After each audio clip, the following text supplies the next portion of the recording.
A deputy is recovering after being shot this morning in Elizabeth. Yeah, we know that the shooting happened while officers and deputies were serving a search warrant at an apartment complex. And the Elbert County Sheriff tells us today that the suspect has died. 9 News Investigates Jeremy Hohola is live in Elizabeth with the latest. Jeremy? Yeah, that's right. Behind me here, the crime scene is still very much active with evidence techs still on scene here processing a lot of evidence here.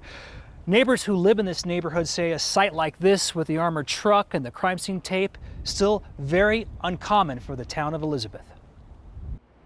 This morning, an army of SWAT officers converged on a usually sleepy street in the town of Elizabeth. And I heard like 4 or 5 gunshots that had gone off, and it was really loud. Neighbors were surprised at the sight of armored vehicles, loads of police, and the sounds of gunfire.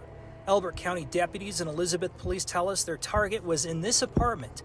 They were serving a search warrant around 9 this morning. So as we approached to serve the warrant on this location, we did a surrounding of the building, and as they approached the door was opened and the shots were fired. It's not clear yet who fired first, the man or the deputies. The gunfire continued.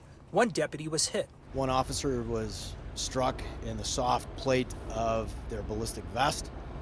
The officer suffered minor injuries and has been evaluated by medical personnel. Eventually, officers fired tear gas into the apartment and breached the doors. Once inside, they found the man dead. The sheriff and the town chief of police would not go into detail about the investigation behind the search warrant. The sheriff made commentary about needing more resources these days. The world's changed in the last 10 years. I've been a cop 40 years, and from the 40 years up to now, things have changed a lot.